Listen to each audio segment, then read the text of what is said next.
The Great Hall of the Galactic Council buzzed with panic and fear. 12 different alien species sat around the massive circular table, their voices rising in desperate arguments. The crystalline beings from the ethereal collective sparkled, with nervous energy while their tall forms swayed back and forth. The blue-scaled Corvan Republic delegates slammed their clawed hands on the table. The plant-like Sylvani representatives rustled their leaf-covered bodies in distress. Speaker Zixthara stood at the center of the hall. Her crystal body glowed with a dim light as she tried to restore order to the chaotic meeting. The emergency session had been called because of one terrifying fact. The Vorthak Empire was winning the war. In just 2 years, the insectoid warriors had conquered more than half the known galaxy with their bioships that could heal from any damage. Admiral Thys of the Corvan Republic rose from his seat. His blue scales were darker than usual, a sign of deep stress among his people. He activated the holographic display that showed the current state of the galaxy. Red markers covered most of the star map, indicating Vorthak-controlled territory. The remaining free worlds were marked in blue, and they were pitifully few. "The Fourth Fleet is gone," Admiral Thys announced, his voice heavy with grief. All 300 ships were destroyed in the Outer Rim sector. The Vorthak bioships consumed them completely. My own flagship barely escaped to bring this news. The Sylvani delegate, an elderly being called Mother Vera, spoke next. Her voice sounded like wind through leaves, soft but filled with sorrow. "They have taken our garden worlds. The bioships do not just destroy our cities, they consume everything. The soil, the plants, even the air itself becomes food for their terrible vessels." Other delegates shared similar reports. The Zephyrian bird people had lost their sky cities. The rock-like Granite Federation saw their asteroid mining colonies turned into breeding grounds for new Vorthak warriors. Each story was worse than the last. Speaker Zixthara raised her crystalline hand for silence. "We have tried everything," she said.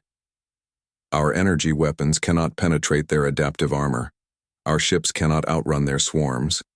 Even when we destroy one of their vessels, they regenerate within hours using organic matter from nearby planets." The hall fell silent except for the worried sounds of different alien breathing patterns. Everyone knew the truth. The war was lost. Within days, maybe weeks, the Vorthak would reach the Council's core worlds. Then the galaxy would belong to the Insectoid Empire.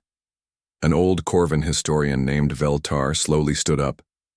His scales had turned white with age, and he moved carefully with the help of a walking stick. Most delegates barely noticed him, but Admiral Thys gestured for him to speak. "There are old records," Veltar said in a cracked voice. "Stories from the edge of the galaxy, about a species that appeared 50 years ago and then vanished again. They called themselves humans." Several delegates made dismissive sounds. The ethereal collective's representative, Cassandra, spoke with obvious doubt. "We investigated those reports years ago. Primitive beings who barely achieved faster-than-light travel. They built crude ships with kinetic weapons instead of proper energy systems." Veltar nodded slowly. "Yes, primitive by our standards. But the report said something else. They said these humans fought differently. Not like civilized beings. More like..." He paused, searching for the right words. "More like the Vorthak, but worse." Admiral Thys leaned forward. "What do you mean, worse?" "The few encounters we had with them ended quickly," Veltar explained. "They did not fight with honor or restraint. When threatened, they responded with overwhelming force. Our diplomatic ships reported that human vessels carried enough firepower to destroy planets." Speaker Zixthara's crystal body flickered with interest. "Where did they go?" "They withdrew to their home system," Veltar replied. "Something called Sol. They said they wanted no contact with other species. Our diplomats assumed they were afraid of more advanced civilizations." The hall erupted in discussion. Some delegates argued that seeking help from primitives was beneath them. Others pointed out that they had no other options. The Granite Federation's representative, a massive rock being called Boulder Prime, spoke in a voice like grinding stone. "What if they were not afraid of us?" Boulder Prime asked. What if they were protecting us from them? The question hung in the air like a dangerous idea. The concept that a supposedly primitive species might be more dangerous than advanced civilizations challenged everything the Council believed about galactic order. Cassandra's ethereal form shimmered with worry. Even if we could contact them, why would they help us? We ignored them for 50 years. Admiral Thys stood up again. Because if the Vorthak win, they will eventually reach the human system too. No species can remain isolated forever. Speaker. Zix Thera called for a vote. The decision was close, but desperation won over pride. The Council would send a small diplomatic mission to the Sol system. They would ask these mysterious humans for military assistance, though none of them really believed it would make any difference. As the emergency session ended, long-range sensors detected troubling news. A massive Vorthak war fleet was moving toward the Council's last major stronghold. The Insectoid Empire's bioships numbered in the thousands, and they would arrive in less than a week. The delegates left the Great Hall in silence, each returning to their ships with heavy hearts. Most believed they were witnessing the final days of galactic civilization. The lucky ones would die quickly when the Vorthak arrived. The unlucky ones would be consumed slowly to feed the Empire's growing fleets only. Old Veltar remained in the empty hall staring at the star map. The red markers of Vorthak territory seemed to pulse like a spreading infection, but his ancient eyes focused on a small yellow star at the edge of the galaxy. Sul, the home of the humans. Perhaps, he whispered to himself, we should have been more afraid of them than they were of us. Outside the Council chambers, the diplomatic mission prepared for departure. 3 ships from different species would make the journey to Sol. None of their crews expected much from the supposedly primitive humans. They were about to discover just how wrong they were. Captain Jake Morrison was drinking coffee on the bridge of the UNS Horizon when the strangest thing happened. His communications officer, Lieutenant Amy Foster, suddenly sat up straight in her chair and stared at her console with wide eyes. "Captain," she said in a confused voice, "I'm receiving a transmission on frequencies we've never seen before. It's coming from just outside Jupiter's orbit."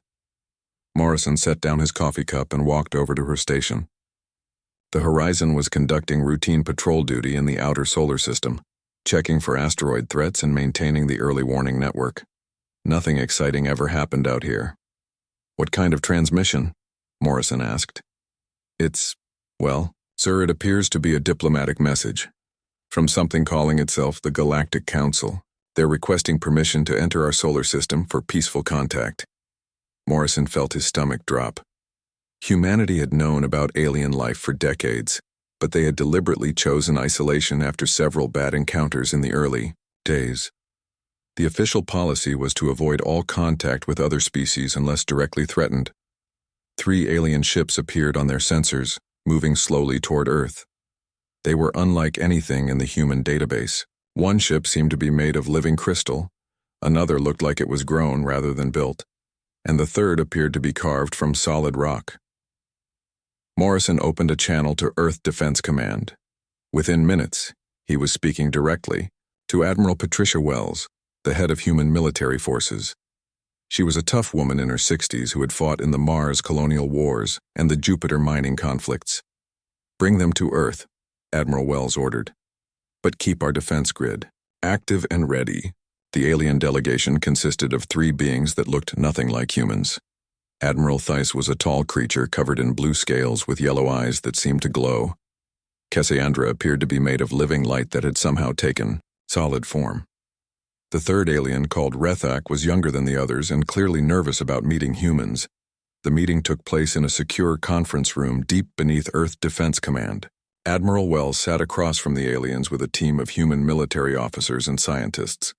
Dr. Alan Hayes, the xenobiologist, took careful notes about everything the aliens said and did. Admiral Thys spoke first, using a translation device that turned his words into English.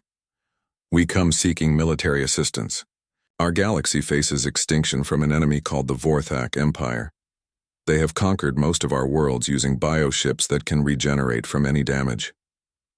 Admiral Wells listened without showing any emotion. "Why should humanity get involved in your war?" Cassandra's form shimmered as she leaned forward. Because the Vorthak will not stop with our worlds. Eventually they will come for yours as well. The aliens explained their situation in detail.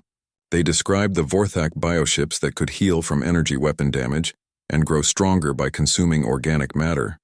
They talked about entire civilizations being devoured to feed the insectoid empire's expansion. Dr. Hayes asked to see samples of Vorthak bioship material. When Admiral Theiss provided them, the human scientist began immediate analysis. What he found made him very interested indeed. These bioships are impressive, Dr. Hayes told Admiral Wells privately. But they have a critical weakness. They cannot process silicon-based compounds or heavy metals. Their regeneration systems actually shut down when exposed to certain materials. The aliens were puzzled by human military doctrine. They fought with elegant energy weapons that could slice through armor like butter. Their ships had personal shield systems and advanced maneuvering capabilities. War to them was an art form with rules and honor. Humans fought very differently. Commander Alex Stone, the weapons specialist, explained human military philosophy to the confused aliens. We don't fight to look good or follow rules. We fight to win permanently. Every human weapon is designed to kill enemies so completely that they cannot threaten us again. The aliens were shown examples of human weapons technology. Railguns that could accelerate tungsten slugs to incredible speeds. Nuclear missiles with yields that made the aliens step backward in alarm. Kinetic bombardment systems that could destroy cities from orbit using nothing but gravity and mass. Rethak asked why humans needed such destructive weapons. Colonel Lisa Chen, who would later command the human response, explained with cold logic. We learned warfare by fighting each other for thousands of years. Every weapon we built had to be better than the last one, or we would lose. Losing meant extinction. The concept of total war was alien to most galactic species. They fought with restraint, seeking to defeat enemies without completely destroying them. The idea that humans would rather kill every enemy than risk future conflict shocked the diplomatic team. Admiral Wells made humanity's decision clear. We will not send a fleet to help you. Fleets can be defeated, scattered, or turned against their allies. Instead, we will send one ship with a volunteer crew. The aliens protested that one ship could not possibly make a difference against thousands of Vorthak biovessels. Admiral Wells smiled for the first time during the meeting. You don't understand what human warships are designed to do. She led them to a viewing window that looked out over Luna Shipyard. Floating in the construction bay was the largest warship the aliens had ever seen.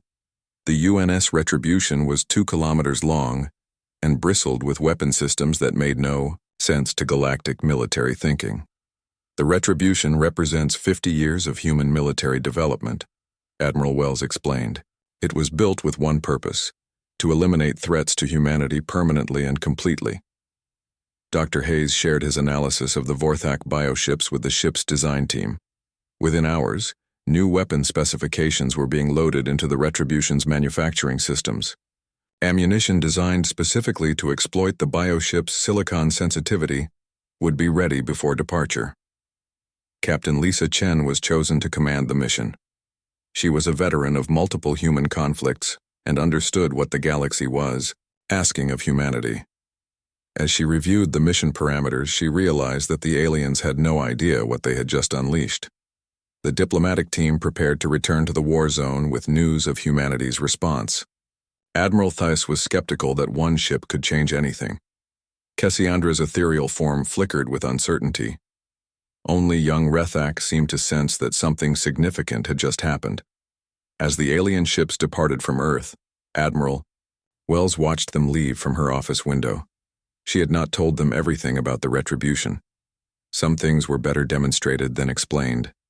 Soon, the galaxy would learn why humanity chose isolation. Not from fear, but from mercy. The UNS Retribution moved through hyperspace like a predator hunting its prey. Captain Lisa Chen stood on the bridge of the massive warship, watching the star charts that showed their progress toward the war zone.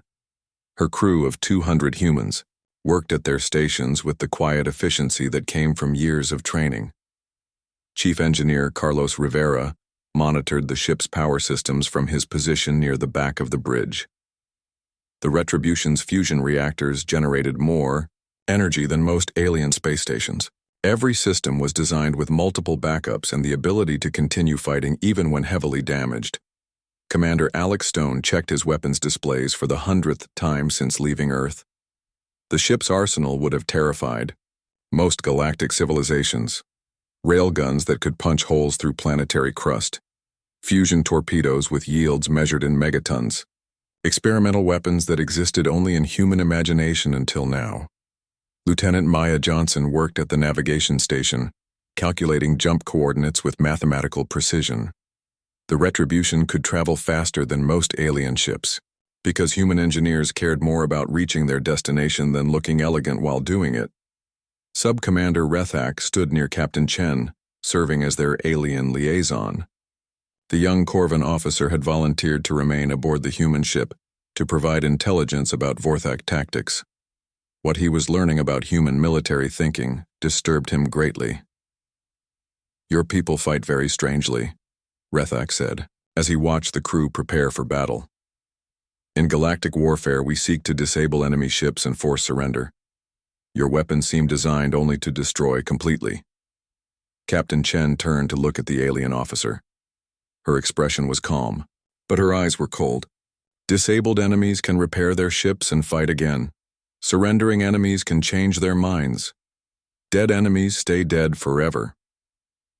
The concept of permanent victory was difficult for Rethak to understand.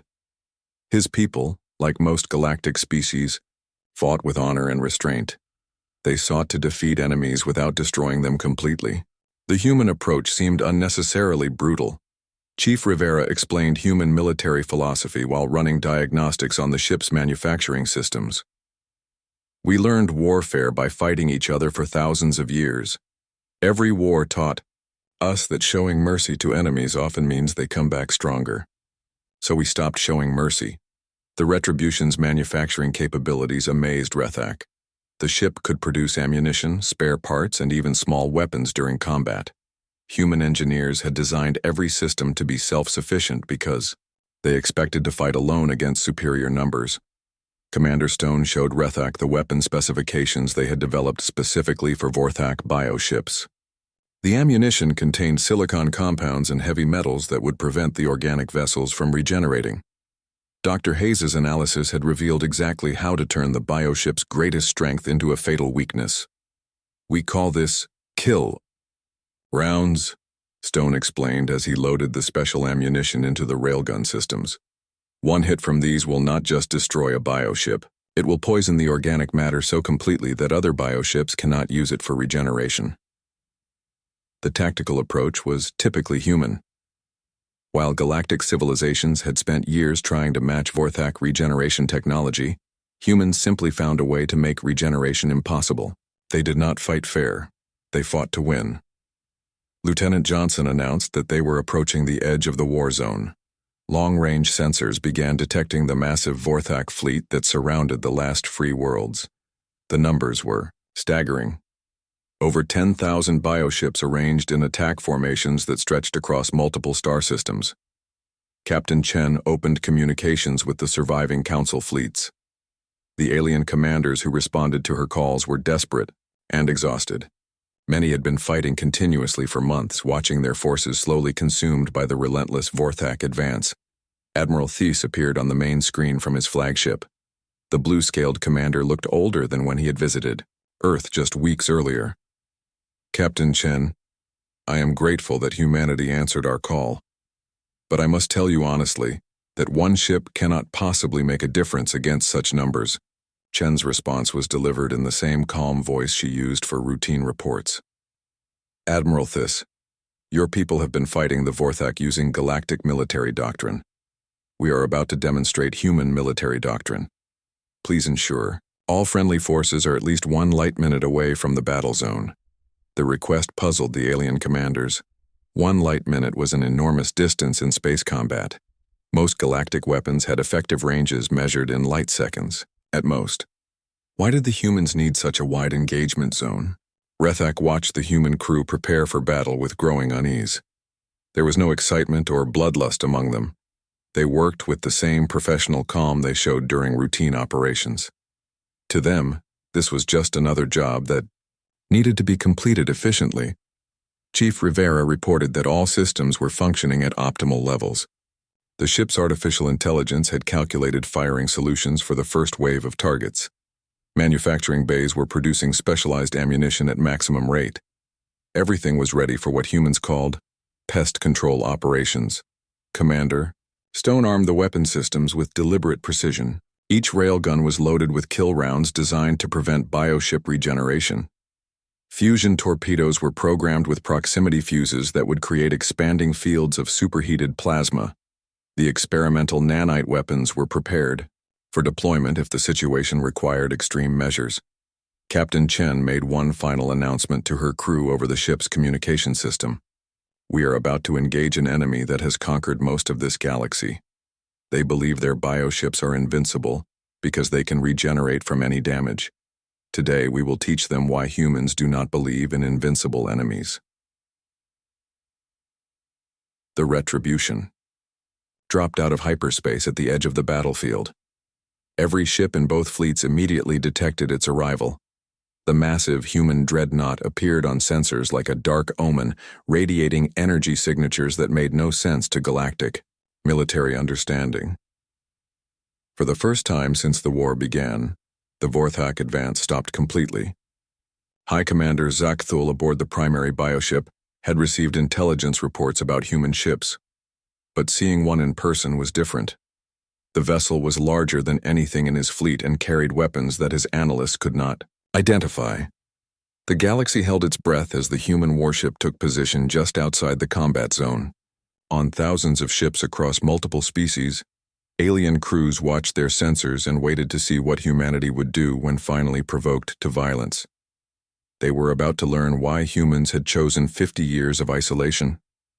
Not from fear of other species, but from the knowledge of what they became when forced to fight for their survival. News of humanity's arrival spread across the galaxy faster than light itself. On refugee ships fleeing from conquered worlds, alien families gathered around communication screens to watch the impossible. One human ship had entered the war zone, where 10,000 Vorthak bioships waited like hungry predators. In the underground shelters of besieged planets, resistance fighters listened to emergency broadcasts with growing hope. The Sylvani survivors hiding in the ruins of their garden worlds whispered prayers to their nature spirits. The crystal cities of the ethereal collective hummed with psychic anticipation as their seers tried to glimpse the future. High Commander Zakthul stood in the organic control chamber of his flagship bioship. The massive creature that served as his vessel pulsed with anticipation, its living walls rippling with bioluminescent patterns. Around him, thousands of Vorthak warriors prepared for what they assumed would be another easy victory. The Vorthak had evolved for war across countless generations. Their insectoid bodies were covered in natural armor, and their minds were focused solely on conquest and consumption. They had never encountered an enemy that could match their regenerative bioships for pure destructive capability. Zakthul's bioanalysts had studied the strange human vessel from a distance. They reported primitive kinetic weapons instead of elegant energy systems. The ship's design seemed crude compared to the organic perfection of Vorthak biotechnology. It would be consumed like all the others. Captain Lisa Chen stood calmly on the bridge of the UNS Retribution as enemy sensors swept over her ship. She could feel the weight of galactic attention focused on this moment. Millions of beings across hundreds of worlds were watching to see if humanity could change the course of a war that had already been lost. Subcommander Rethak trembled slightly as he watched the human crew prepare for battle. The aliens had grown increasingly nervous during their journey, but the humans showed no sign of fear or excitement. They worked with the mechanical precision of people who had done this many times before. Captain, Lieutenant Maya Johnson reported from her navigation station, enemy fleet is moving into attack formation. Long-range sensors detect bioships massing for a coordinated assault. Chen nodded without taking her eyes off the tactical display. How many in the first wave? Approximately 100 vessels, ma'am. Standard Vorthak probe attack to test our capabilities. Commander Alex Stone checked his weapon status one final time. All railguns loaded with kill rounds. Fusion torpedoes armed and ready. Nanite deployment system standing by for your orders. Chief Engineer Carlos Rivera monitored the ship's power output from his station. Reactors operating at full capacity. Manufacturing bays producing ammunition at maximum rate. All defensive systems online. Captain Chen opened a communication channel that broadcast on all frequencies across the entire battle zone. Every ship in both fleets would hear her words, and the message would be recorded for history. To all species currently engaged in this conflict, she began in a voice that carried absolute authority. Humanity has observed the rise and fall of civilizations throughout our own history. We learned that sometimes to preserve peace, one must wage war so terrible that others will never dare threaten it again. The transmission continued as alien crews throughout the galaxy listened in, growing amazement. Today, humanity will demonstrate why we chose isolation for 50 years, not from fear of other species, but to protect them from witnessing what we become when our survival is threatened. On the Council flagship, Admiral Thys felt his scales darken with worry. The human captain's words carried implications that disturbed him greatly. What did she mean by war so terrible that others would never dare threaten it again? In the crystalline chambers of ethereal collective ships, the precognitive seers began reporting disturbing visions. They saw flashes of destruction unlike anything in galactic history. Their psychic abilities detected something unprecedented approaching, a level of controlled violence that made their crystal forms tremble with fear. Mother Vera of the Sylvanes, huddled with her surviving people aboard their refugee vessel. The elderly plant being remembered ancient stories from her world about natural disasters that could reshape entire continents. The approaching battle felt like one of those legends coming to life. The Granite Federation's massive rock beings monitored the situation from their asteroid strongholds. Boulder Prime calculated the energy signatures coming from the human ship and found the numbers impossible to believe. No single vessel should be capable of generating such massive power outputs. High Commander Zak Thul grew impatient with the human posturing. His bio-ship fleet had conquered civilizations across half the galaxy. One primitive vessel would not change the inevitable outcome of this war. He ordered the first attack wave to advance and eliminate the human threat. 100 Vorthak bioships moved toward the UNS Retribution like a swarm of deadly insects. Each vessel was the size of a city block and covered in organic armor that could adapt to different types of damage. They had regenerated from every weapon the galaxy had used against them. Captain Chen watched the enemy formation approach with the same calm expression she had worn since entering the battle zone. When the bioships reached optimal range, she gave her first order of the engagement. Mr. Stone, fire one railgun, single volley. The weapons officer pressed a single control on his console. One of the Retribution's railguns fired a burst of tungsten slugs accelerated to a significant fraction of light speed. The projectiles crossed the distance to their targets in seconds. The results shocked every observer in both fleets. The tungsten slugs did not just penetrate the bioship's adaptive armor. They vaporized the organic vessels completely, leaving nothing behind but expanding clouds of superheated gas. No wreckage remained for the Vorthak fleet to reclaim and regenerate. Hi. Commander Zak Thul stared at his tactical display in disbelief. His bioanalyst reported impossible readings. The human weapons had somehow prevented any form of regeneration by completely destroying the organic matter at the molecular level. The galaxy watched in stunned silence as a single human ship demonstrated firepower that surpassed anything in recorded history.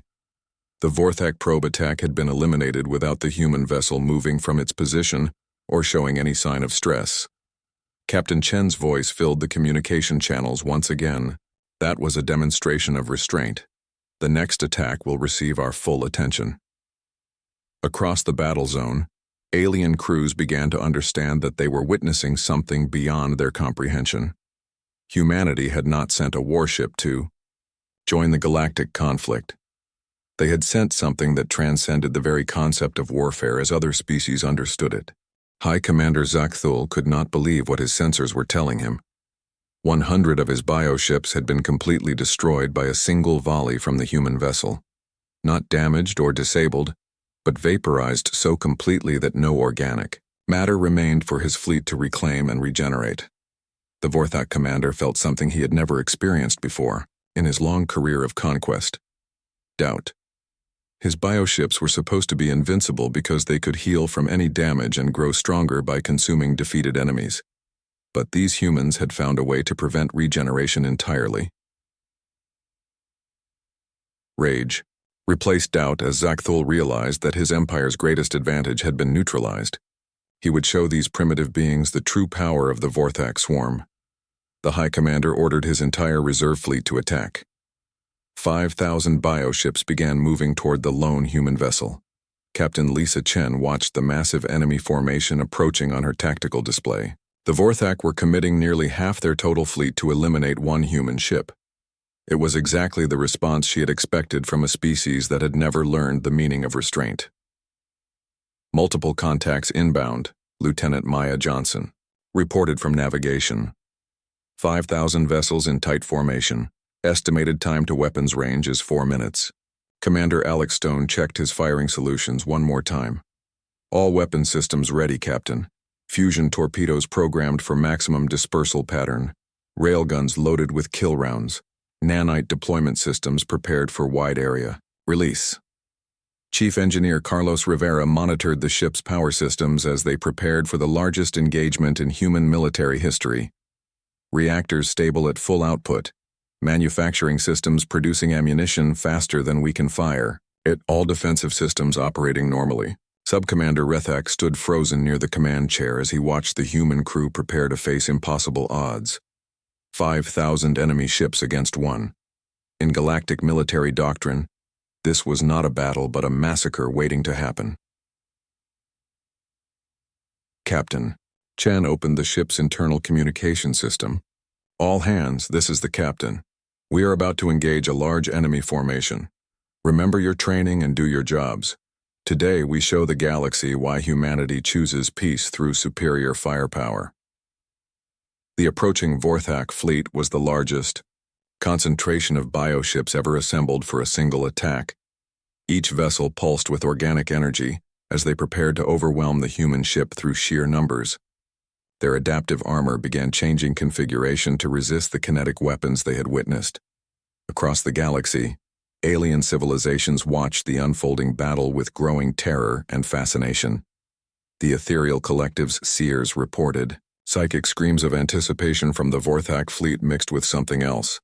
Something that felt like approaching doom. Weapons range in 30 seconds, Stone announced as his targeting systems locked onto the leading edge of the enemy formation. Multiple firing solutions calculated and ready.